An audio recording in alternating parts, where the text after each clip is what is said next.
আসসালামু আলাইকুম প্রিয় ভাই ও বোনেরা, আশা করি আপনারা সবাই ভালোই আছেন। আলহামদুলিল্লাহ, আমিও ভালো আছি। আজকে আমি নিয়ে চলে আসলাম সেই ভাইরাল আলু তরকারি। আমি আমার স্টাইলে রান্না করব। তাই দেখুন কিভাবে রান্না করি। একটা কড়াইতে তেল গরম করতে দিয়ে দিয়েছি। তেলটা গরম হয়ে যাওয়ার পরে দিয়ে দিব কুচানো পেঁয়াজ। পেঁয়াজটা দিয়ে কিছুক্ষণ ভেজে নিব। আর বিশ্বাস করুন, এই তরকারিটা যদি আমার রেসিপি ফলো করে রান্না করেন, এতটা মজা হবে যা বলে বোঝানো যাবে না। খেয়ে বুঝে নিতে হবে। আর যে সকল ভাই বোনরা ভিডিওটি দেখা শুরু করে দিয়েছেন, প্লিজ একটা লাইক দিয়ে ভিডিওটি কন্টিনিউ করবেন। আপনার একটা লাইক আমার জন্য অনেক মূল্যবান। এখানে আমি দিয়ে দিলাম স্বাদ মতন লবণ। লবণটা দিয়েও কিছুক্ষণ ভেজে নিব।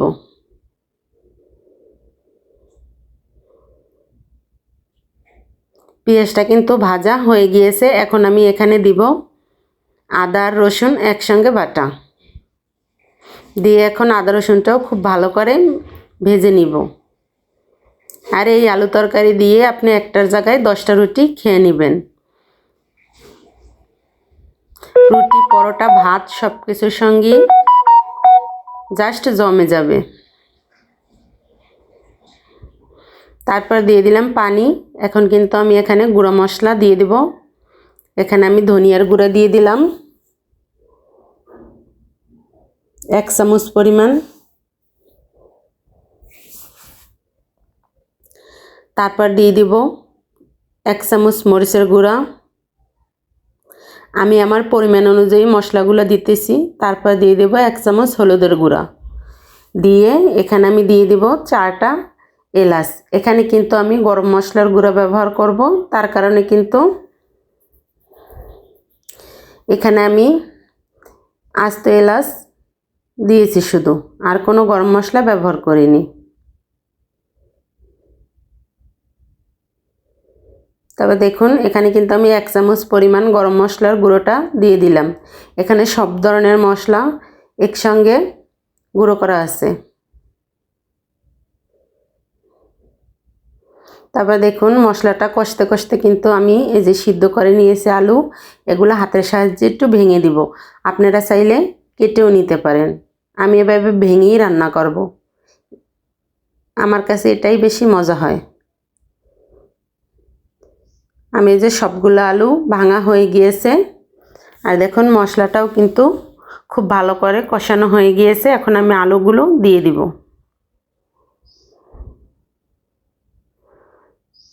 দিয়ে খুব ভালো করে কষিয়ে নেব। আমার নতুন পুরাতন সকল বন্ধুদেরকে জানাই অন্তরের অন্তঃস্থল থেকে অসংখ্য অসংখ্য ধন্যবাদ ও অনেক অনেক ভালোবাসা।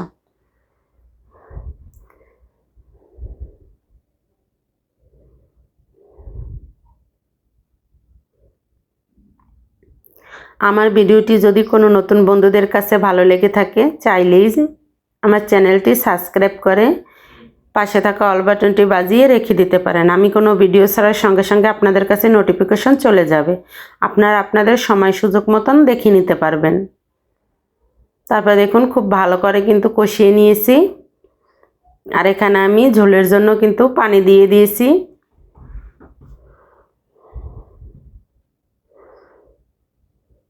আমি কিন্তু একটু ঝোল ঝোল রান্না করব। আলু তরকারিটা ঝোলঝোলি খেতে ভালো লাগে, একদম শুকনো শুকনো ভালো লাগে না। এখানে আমি 4টা কাঁচামরিচ দিয়ে দিব, এটার ফ্লেভারটা খুব সুন্দর আসে।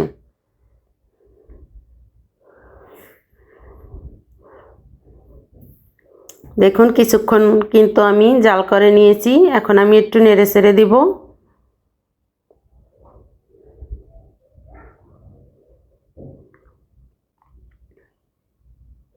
আর এই পর্যায়ে কিন্তু এত সুন্দর একটা ঘ্রাণ বেরিয়েছে, মনে হচ্ছে এখনই খেয়ে নিই। প্রত্যেকটা রান্নায় কিন্তু আমি খাবার পরে ভয়েস দিচ্ছি। আসলে খুবই মজা হয়েছে। এই যে মশলার সুন্দর একটা ঘ্রাণ বেরিয়েছে। আমি আর একটু ঝোল টানিয়ে নেব, তার কারণে আবারও ঢেকে দিচ্ছি। তারপরে দেখুন আবারও কিছুক্ষণ পরে ফিরে এসেছি। এখানে আমি দিয়ে দেব ধনিয়া পাতা, আর একটু ভাজা জিরের গুঁড়ো দিয়েছিলাম, সেটা কিন্তু স্কিপ হয়ে গিয়েছে, আপনারা দিয়ে দিবেন, তাহলে কিন্তু খেতে টেস্টি হবে। ধনিয়া পাতা দিয়ে নেড়েচেড়ে ভালো করে মিশিয়ে আবারও আমি ঢেকে দিব। আর এটা বিলাতি ধনিয়া পাতা।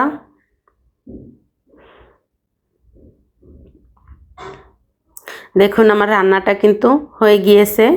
মাশাআল্লাহ, কালারটা কত সুন্দর এসেছে। আসলে মোবাইলে এতটা সুন্দর দেখাচ্ছে না, খেতে কিন্তু অসম্ভব মজা ছিল। আবার দেখা হবে নতুন আরেকটা ভিডিও নিয়ে। আল্লাহ হাফেজ।